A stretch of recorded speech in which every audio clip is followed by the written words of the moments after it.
Usa ka may gabi mga golog, mga anti. Tugutin sab ko ninyo na mga sa katahuran ining mga oras ha. Mayong gabi mga kabisyo. Ayan at syempre no, di kasubo po no.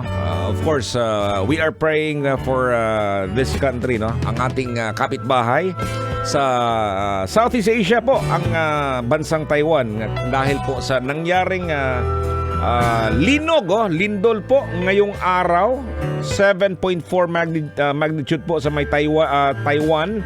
Of course, grabe, nakita ko yung mga pictures dito ngayon no.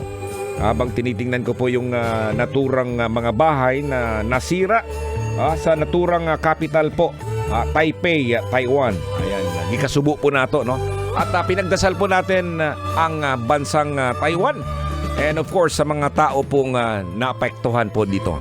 Anyways, good evening. Welcome once again sa ating programang Totoy na Love. Yawards! Yawards. Ako po ang inyong Uncle Totoy. Of course, medyo busy po ang ating araw kanina din. No? And I just would like to thank din sa mga mainit na mga naging pagsalubong po sa ating mga kabisyo. No? Sa mga mitutoy kanina sa ating bayad, of course, makabayad na bayad ka, panalo ka promo. Kasama po ang inyong lingkod, Totoy Bato. And congratulations po sa ating mga winners dyan po sa may Amani Payment Center and KG Twins Sari Sari Store sa mga lugar po ng Montalban, Rizal at San Mateo, Rizal. No? At sana naman nandun din kayo para makatutoy. Natuwa din po ako. Akala ko ako lang yung Bisaya na nandun. Pastilan na. Pero daghan ng Bisaya, lami kayong panglusio ng kigol. Ayan, kaya thank you so much po sa mga boss po ng Bayad Asenso. And of course, bukas marami pa pong pwedeng mangyari at makakasama po ang inyong Uncle Diego Bandido naman po. Anyways, mayong gabi. Ano pang balita dyan sa inyo po? Kumusta po ang inyong lagay ngayon? Sana hindi gibuti-buto. By the way po, kanina, grabe. Sobrang init ng panahon at buti na lang nakatago ang kigol ni Totoy Bato. Grabe, pinagpapawisan ako ng maraming singot. Alam mo yung oras na yun 9 to 12. Pagdating ng alas 11, grabe, init talaga. Nasa labas pero di bali kasi mainit din yung pagtanggap ng ating mga kabisyo na andun, nagbayad sa Bayad Asenso Awards. At dahil ngayong araw na to, ngayong gabing ito, gusto ko lang ding pag-usapan. Maganda to. Dahil ito'y tungkol sa isang relasyon na kung saan, na kung minsan hindi dapat mangyari sa atin. Kaya lang, o kaya naman hindi deserve po sa atin na mangyari kasi tayo, kasama ka na ikaw ha. Ikaw, ako, tayo'y loyal. Kumbaga, bang ibig sabihin ng loyal? Pag meron kang jowa, isa lang. Hindi pwedeng ipagsabay. Dapat one at a time.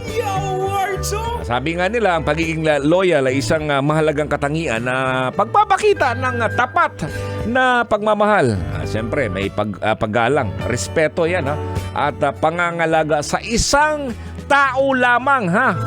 Hindi po pwede yan na maramihan. Grabe, unsa na siya? Ha? 5 tapok. Diba? Nung araw, nako, pag hindi ka loyal, ha? Sigurado kang matulian ka, lusio ng imong kigol, o kaya naman maputlan kang kinatao. Gusto mo mangyari sa'yo yan ngayon.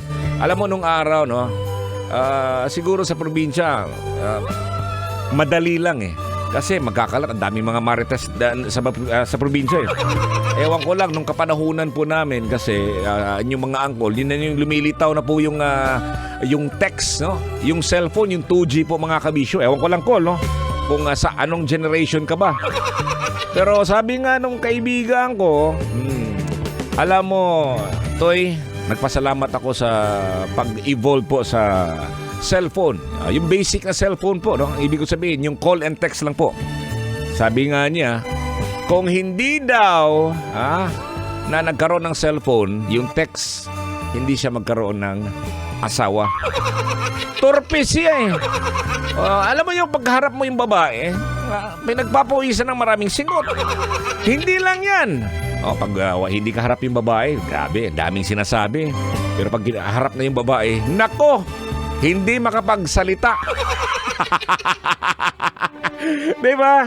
Ayan po mga kabisyo. At pag-uusapan natin dito, no, yung pagiging loyal at dahil dyan, sinasabi natin na yung pinost ko po sa ating fan page sa Totoy Bato Official. Hanapin nyo lang, no? Totoy Bato Love Radio Manila.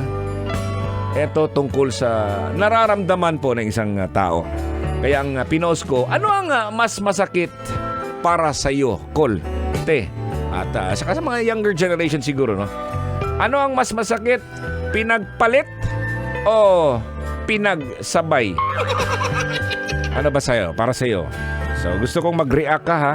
Mag-comment ka sa aking fan page sa Totoy Bato Official or hanapin niyo po Totoy Bato Love Radio Manila. Ato isang ihubad. Ano bang ibig sabihin ng pinagpalit? Sa Bisaya, ang pinagpalit, giilisdan. Ang pinagsabay sa Bisaya, gidungan. Pag sinabi mong pinagpalit, siyempre, pinagpalit ka sa isang tao, siguro, eto, mas maganda to. Mas mayaman siguro to. Or, mas hubagang ate, oy.